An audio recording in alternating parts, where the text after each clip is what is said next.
نہ میرا کوئی ایک چہرہ ہے، نہ میری کوئی ایک جائے پیدائش۔ میں محلوں کی رونق بھی ہوں اور تنہائی کا سکون بھی۔ میں نے بادشاہوں کے دربار بھی دیکھے ہیں اور فقیروں کے خانقاہ بھی۔ لوگ کہتے ہیں جب میں بولتی ہوں تو کانوں میں رس گھلتا ہے، اور جب میں خاموش ہوتی ہوں دل ٹوٹتا ہے۔ میرے پاس محبت کی وہ جادو کی چھڑی ہے جو دشمن کو بھی دوست بنا دے، لیکن آج میں اپنے گھر میں ایک اجنبی بن کر رہ گئی ہوں۔ کوئی مجھے مٹانا چاہتا ہے تو کوئی میری آخری سانس کا حساب لگا رہا ہے۔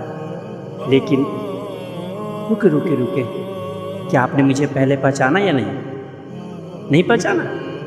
ارے میں کوئی انسان نہیں ہوں، میں آپ کے دلوں کی دھڑکن، آپ کے جذبوں کی ترجمان اردو ہوں۔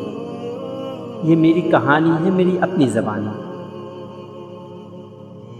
میرا جنم کسی بند کمرے میں نہیں، بلکہ محبت کے کھلے میدان لشکروں کے اختلاط میں ہوا۔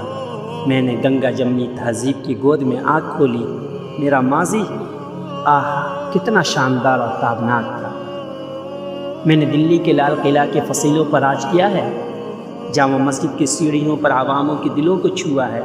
قطب مینار کی بلندیوں کی طرح میرا معیار بھی آسمان کو چھوتا تھا۔ میں نے تاج محل کو بنتے بھی دیکھا ہے اور اس کی محبت کی گواہی اپنے الفاظوں میں اور اپنے لفظوں میں دی ہے۔ جب مجھ پر کڑا وقت آیا نا تو سر سید احمد خان نے مجھے علم کا لباس پہنایا۔ علی گڑھ کے چمن میں میری ایسی آبیاری کی کہ جدید دنیا کے سامنے سر اٹھا کر کھڑی ہو گئی۔ میں مولانا ابوالکلام آزاد کے قلم کی وہ روشنائی بنی جس نے بر صغیر کے مسلمانوں کے دلوں میں آزادی کی روح پھونک دی۔ ان کے غبار خاطر کی صفحات میرے ہی حسن سے مہک رہے ہیں۔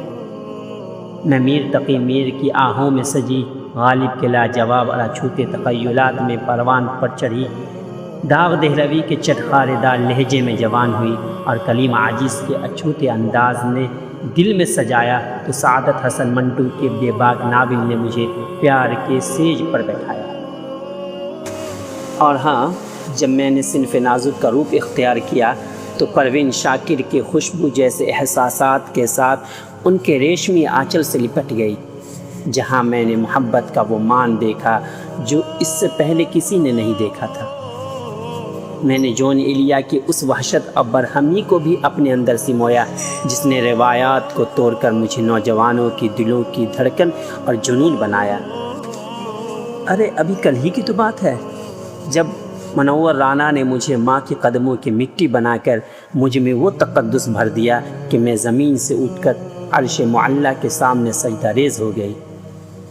ایک دور تھا جب حکومتوں کی زبان، خطوط کی شان اور انقلاب کا نعرہ تھی۔ میں نے انقلاب زندہ باد کا نعرہ بھی اپنے ہی لہجے میں سجا کر تاریخ بدل دی۔ لوگ مجھے بولنے پر فخر محسوس کرتے تھے، لیکن پھر وقت بدلے، حالات بدلے اور وقت کے ساتھ انسان کی ترجیحات بدل گئی۔ آج میرا حال دیکھ کر میرا دل خون کے آنسو روتا ہے۔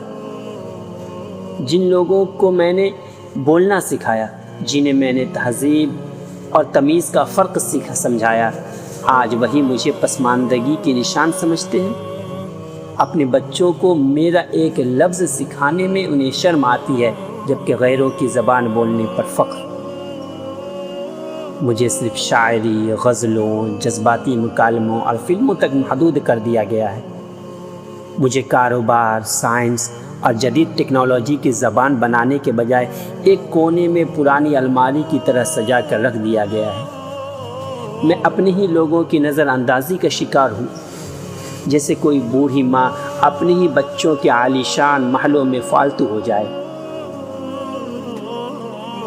میرا مستقبل کیا ہے؟ یہ وہ ایک ایسا سوال ہے نا جو مجھے راتوں کو سونے نہیں دیتا۔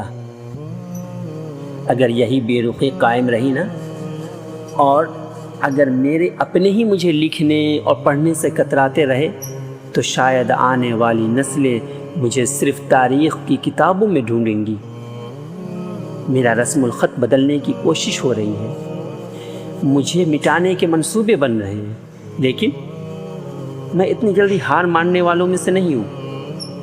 جب تک دنیا میں کوئی ایک دل بھی دھڑک رہا ہے نا، جب تک محبت باقی ہے میں زندہ رہوں گی، ڈیجیٹل دنیا میں، انٹرنیٹ پر۔ اور نوجوان کی تخلیقی صلاحیتوں میں مجھے دوبارہ ابھرنے کی امید نظر آتی ہے۔ اگر میری نئی نسل مجھے جدید دور کے سانچے میں ڈھال لے تو میرا مستقبل پھر سے چمک سکتا ہے۔ میں اردو ہوں، میں نے صدیوں کا سفر طے کیا ہے۔ میں نے تاج محل بنتے بھی دیکھا ہے، سلطنتوں کو اجڑتے بھی اور اقتدار کو مٹی میں ملتے بھی۔ میں آج بھی آپ کی زبان پر آنا چاہتی ہوں، آپ کے موبائل کے کی بورڈ پر چمکنا چاہتی ہوں، آپ کی کتابوں میں سانس لینا چاہتی ہوں۔ فیصلہ بس آپ کے ہاتھ میں ہے کہ آپ مجھے اپنے ماضی کی ایک خوبصورت قصہ بنا کر بھول جائیں گے یا اپنے حال اور مستقبل کا ہم سفر بنائیں گے۔ میں زندہ رہوں گی یا مر جاؤں گی، اس کا جواب صرف اور صرف آپ کے پاس ہے۔ اگر یہ خوبصورت احساس آپ کو بہت پسند آیا ہو یا اچھا لگا ہو تو میرے ویڈیو کو لائک، شیئر، سبسکرائب ضرور کریں اور کامنٹ کرنا نہ بھولیں۔ اللہ حافظ۔